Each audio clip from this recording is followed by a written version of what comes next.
Okay, we're continuing. So, remove Trump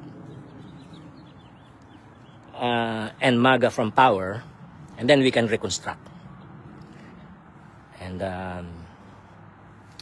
for everybody, especially Black Americans, Native Americans, and other targeted communities and groups in the United States and all over the world. Because right now, America is being ruled, the United States is being ruled by evil people, by snakes, vipers, by Judases, by Cain and Abel, by Cains, by Trump and MAGA, who foreshadow the coming beast, the coming Antichrist, the coming abomination that causes desolation. A foreshadow. Remove them from power. Okay? And the killing of Rene Good, the killing of Alex Pretty, Rene Good. There's an African brother, Porter, Keith Porter Jr. There's an Latino brothers, siblings, and many Latinos immigrants who died in those detention centers. Those are works of the devil. Those are works of the devil. There is a way to deal with immigration that glorifies God. The weapons of our warfare are not carnal or fleshly, but mighty through God. They are spiritual and they are mighty through God.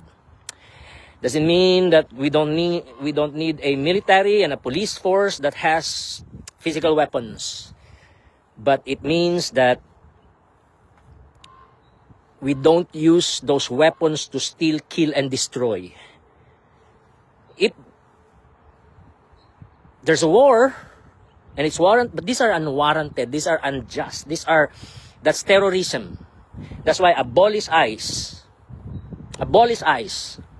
Abolish ICE. And I warn all the cops in the United States, don't ever cross Jesus. Fear Jesus. Okay? Don't ever commit injustice. Don't ever be the ones who steal, kill, and destroy, because Jesus is gonna deal with you. You're gonna experience fire from heaven. Maybe not physical fire raining down on you, but a spiritual fire that hopefully will purify you and save you and transform you. But if you're unrepentant and you continue in being children of Satan, you're going to experience the inaugurated judgment of the Lord Jesus Christ. Right now, ICE, abolish, replace. The prison system, the same thing. The whole system that steals, kills, and destroys. The whole satanic system of the capital W white people. Not all small W white people are capital W white people. Okay? I'm just talking about the capital W white people, the imperialist, white supremacist, predatory, capitalist, patriarchal oligarchy.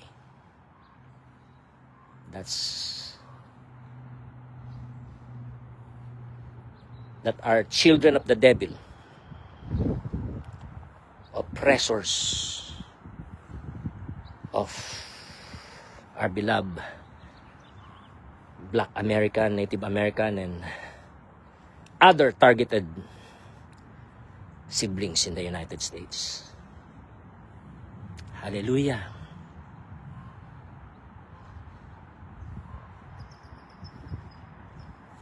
That whole system must be destroyed and replaced with a just system.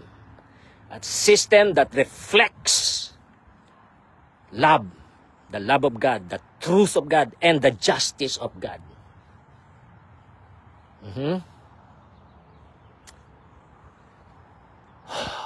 Evangelicals. What I heard when I was in Indiana in 2015 from evangelicals there, I can name names, but I'm not gonna name names. Phew. Horrible. Horrible people. Horrible evangelicals. Fake Christians. He said, some of them are repenting. So, okay, if you repent, praise the Lord. For those who repented, glory to God. God heal you. God renew you. God fill you with the Holy Spirit right now. And equip you with His Word. And raise you up with the grace and power of the Holy Spirit. And use you to lead evil MAGA people to Jesus. And also to reach out with love and servanthood, Christ-like servanthood,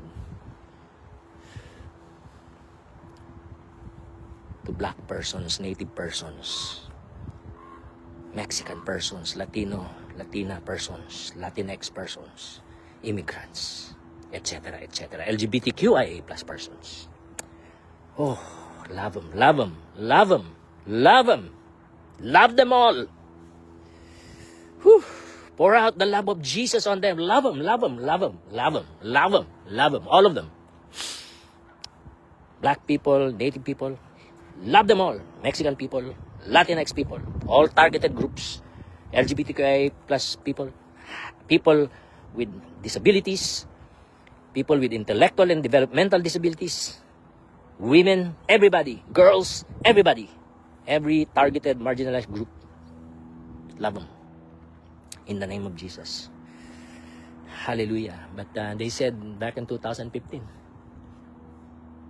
this is our only way.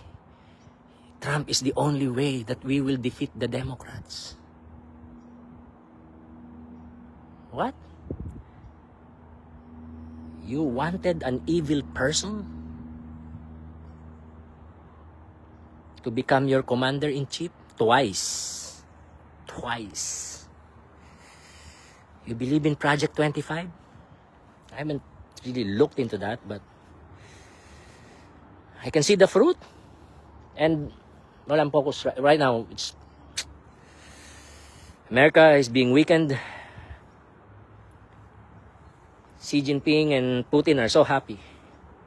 They're watching, they're observing, they're taking notes, they're studying the war in Iran, the weapons of the United States. They're taking notes, they're learning, and making plans. And they're positioning. And America is being weakened. So, your commander-in-chief is a Judas, a Cain, and a Judas, a serpent, a snake, a viper, a Judas, a traitor. Your president, your commander-in-chief is a traitor. Worse than a Putin puppet. Because he's not a Putin puppet. This is him. So it seems, okay, so the white supremacists, the neo-Nazis, the extreme right, the fascists, the authoritarianists, the patriarchy, the evil people, the conquistadores, the Anglo-conquistadores. It seems so, they're so like afraid of the browning of America. That America will, because Texas is already minority, is it minority majority or majority minority? The minority is the majority in Texas. 60% of Texas is minority. Only 40% is European American. So you, white people in America, you are European Americans. You are nth generation immigrants. Like my relatives here who are Filipino Americans. That's the level that you're at. You are immigrants here. We are all immigrants here. The only originals here are the Native Americans and the Mexicans who are native to the United States. And by virtue of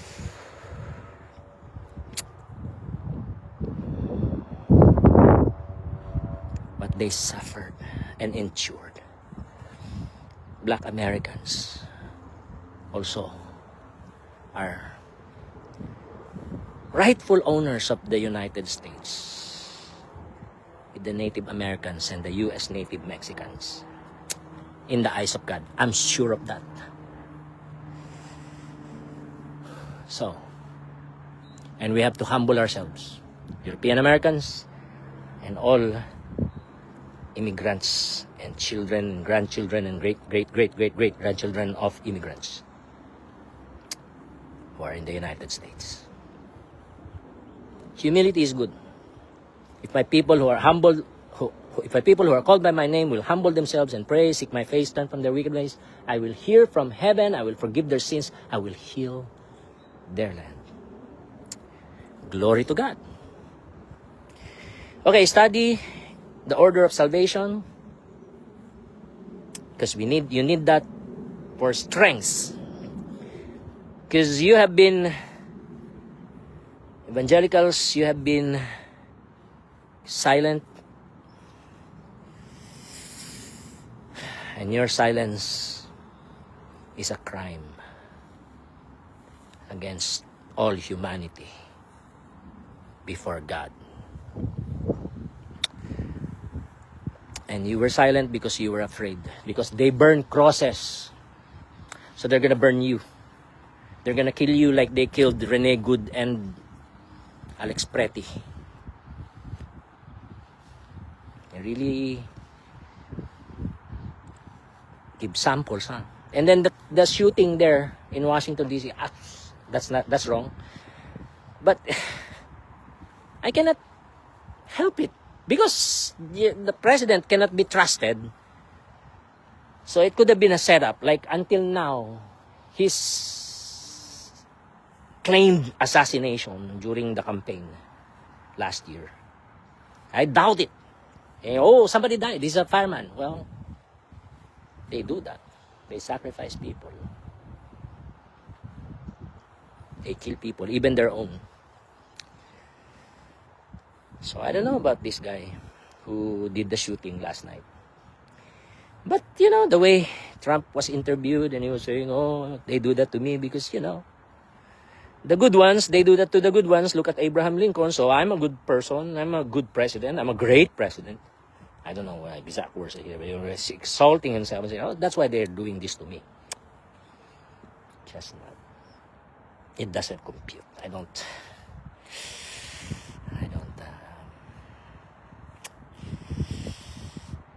I'm just not buying it. Because that's what happens when the president cannot be... The president is a liar and a deceiver. Right? So, it's not my fault. Just that we cannot trust them. They're good at propaganda and setups and cover-ups. Oh. So read about the order of salvation. My advice is go to Lausanne.org, LAUSANNE.org, and read the Lausanne Covenant. Really underline and read and study. And then download that document and download also the commentary of John Stott regarding the Lausanne Covenant, and read the commentary of John Stott. It's good. Okay? I mean, it's not perfect, but it's okay. It's safe. You may disagree with some, but it's just good to study. I have to, when I have a chance, I'm gonna read it again.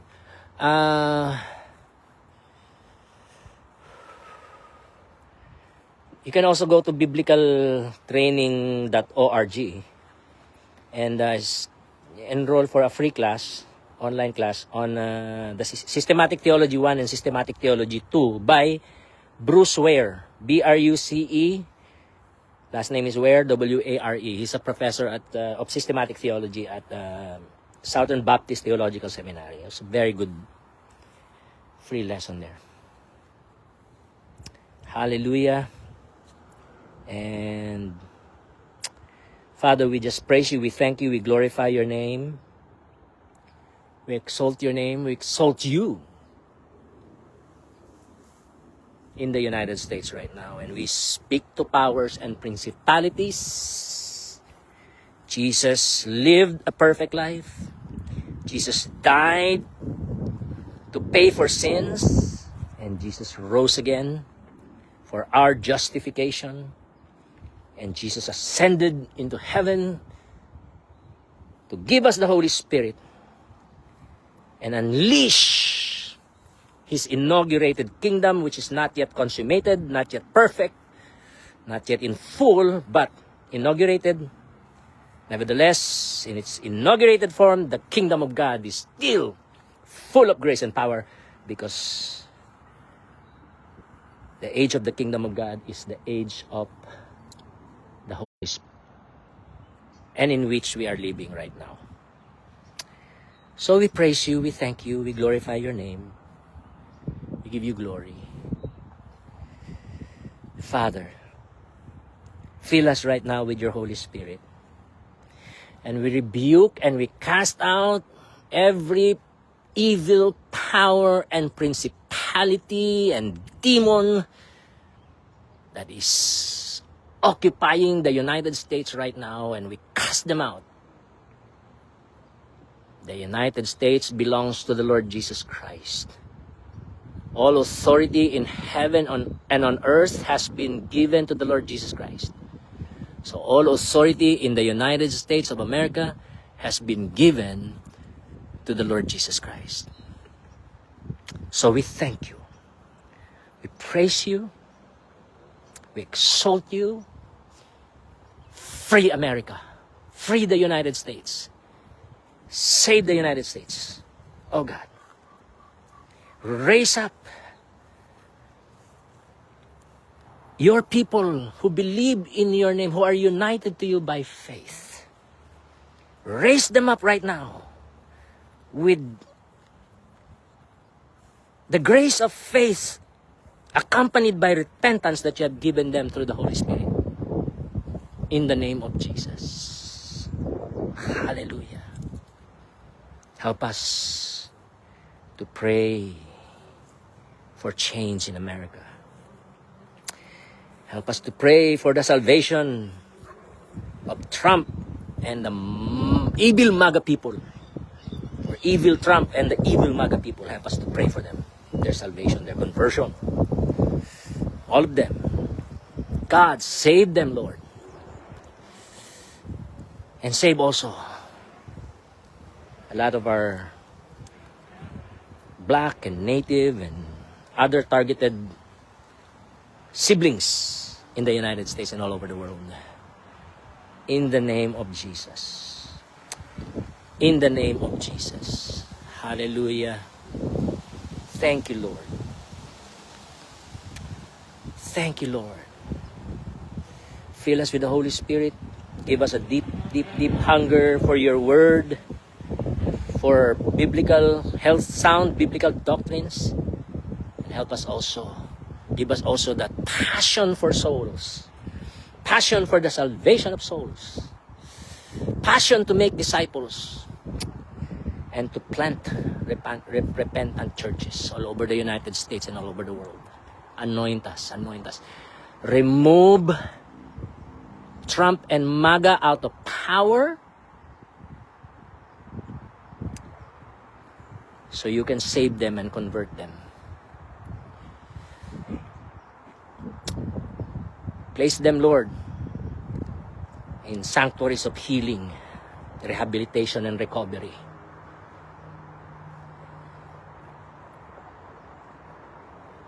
Remove from them the spirit of fear and give them your Holy Spirit of power, love, and a sound mind.